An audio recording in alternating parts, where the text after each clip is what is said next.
एक शिकारी ने एक बूढ़े पक्षी को एक जंगल में पकड़ लिया। उस बूढ़े पक्षी ने उस शिकारी से कहा, मैं किसी के भी काम का नहीं हूं। देह मेरी जीर्ण जर्जर हो गई है। जीवन मेरा समाप्त होने के करीब है। न मैं गीत गा सकता हूं, न मेरी वाणी में मधुरता है। मुझे ले जाकर करोगे भी क्या? लेकिन यदि तुम मुझे छोड़ने को राजी हो जाओ तो मैं जीवन के संबंध में 3 ऐसे सूत्र तुम्हें बता सकता हूं जिससे तुम्हारे जीवन से सब दुख परेशानियां खत्म हो जाएंगी। उस शिकारी ने कहा, भरोसा क्या है कि मैं तुम्हें छोड़ दूं और तुम सूत्र बताओ या न बताओ? उस पक्षी ने विश्वास दिलाते हुए कहा, पहला सूत्र मैं तुम्हारे हाथ में ही तुम्हें बता दूंगा, और अगर तुम्हें सौदा करने जैसा लगे तो तुम मुझे छोड़ देना।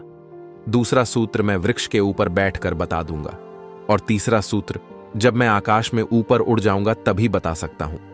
पक्षी बूढ़ा था। सच में उसकी आवाज में कोई मधुरता न थी। वह बाजार में बेचा भी नहीं जा सकता था, और उसके दिन भी समाप्त प्राय थे। वह ज्यादा दिन बचने को भी न था। उसे पकड़ के रखने की कोई जरूरत न थी। उस शिकारी ने उस पक्षी को कहा, ठीक है, शर्त स्वीकार है। तुम पहला सूत्र मुझे बता दो। उस पक्षी ने कहा, तो सुनो पहला सूत्र। मैंने जीवन में उन लोगों को दुखी होते देखा है जो बीते हुए को भूल नहीं पाते हैं, और उन लोगों को मैंने आनंद से भरा देखा है जो बीते समय को विस्मरण कर देते हैं और जो मौजूद है उसमें जीते हैं। यह पहला सूत्र है। बात काम की थी और मूल्य की थी। उस शिकारी ने उस पक्षी को छोड़ दिया। वह पक्षी वृक्ष पर बैठा और उस शिकारी ने पूछा कि दूसरा सूत्र? उस पक्षी ने कहा, दूसरा सूत्र यह है कि कभी भी ऐसी बात पर विश्वास नहीं करना चाहिए जो तर्क विरुद्ध हो, जो विचार के प्रतिकूल हो, जो सामान्य बुद्धि के नियमों के विपरीत पड़ती हो।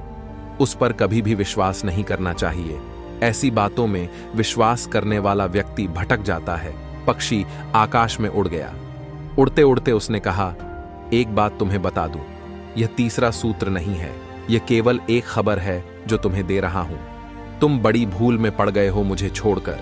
मेरे शरीर में 2 बहुमूल्य हीरे थे। काश तुम मुझे मार डालते तो तुम आज अरबपति हो जाते। वह शिकारी एकदम उदास हो गया और चिंता में डूबा हुआ उस बात के बारे में सोचने लगा। लेकिन पक्षी तो आकाश में उड़ गया था।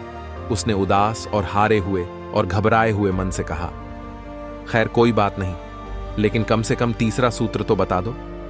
उस पक्षी ने कहा, तीसरा सूत्र बताने की अब कोई जरूरत न रही। तुमने पहले 2 सूत्रों पर काम ही नहीं किया। मैंने तुमसे कहा था कि जो बीत गया उसे भूल जाने वाला आनंदित होता है, लेकिन तुम उस बात को याद रखे हो कि तुम मुझे पकड़े थे और तुमने मुझे छोड़ दिया। वह बात बीत गई। तुम उसके लिए दुखी हो रहे हो। मैंने तुमसे दूसरा सूत्र कहा था, जो तर्क विरुद्ध हो, बुद्धि के अनुकूल ना हो, उसे कभी मत मानना। तुमने यह बात कैसे मान ली कि पक्षी के शरीर में हीरे हो सकते हैं और तुम उसके लिए दुखी हो रहे हो? क्षमा करो, तीसरा सूत्र मैं तुम्हें बताने को अब राजी नहीं हूं, क्योंकि जब 2 सूत्रों पर ही तुमने कोई अमल नहीं किया, कोई विचार नहीं किया, तो तीसरा भी व्यर्थ ही चला जाएगा। उसकी कोई उपादेयता नहीं होगी। इसलिए अगर पिछले 2 सूत्रों पर ख्याल किया हो, उन 2 सूत्रों को जीवन में लागू किया हो, तो ही तीसरा सूत्र समझ में आ सकता है। अन्यथा तीसरा सूत्र बिल्कुल व्यर्थ होगा तुम्हारे लिए। उस बूढ़े पक्षी ने कहा कि चलो मैं जाते जाते तीसरा सूत्र भी बता जाता हूं। तीसरा सूत्र यह है कि शरीर नाश्वर है, इसलिए इस शरीर के लिए जुटाई और इच्छा की गई हर भौतिक वस्तु कोई काम की नहीं।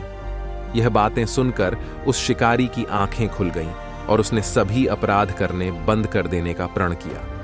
इस प्रकार उस पक्षी के द्वारा बताई गई बातों ने शिकारी का जीवन ही बदल दिया। आशा करते हैं कि हमारी यह वीडियो अच्छी लगी होगी। यदि वीडियो अच्छी लगी तो वीडियो को लाइक, शेयर और कमेंट में अपनी राय अवश्य दें। यदि हमारे चैनल फैक्ट वीडियोस पर नए हैं तो चैनल को सब्सक्राइब अवश्य करें। धन्यवाद।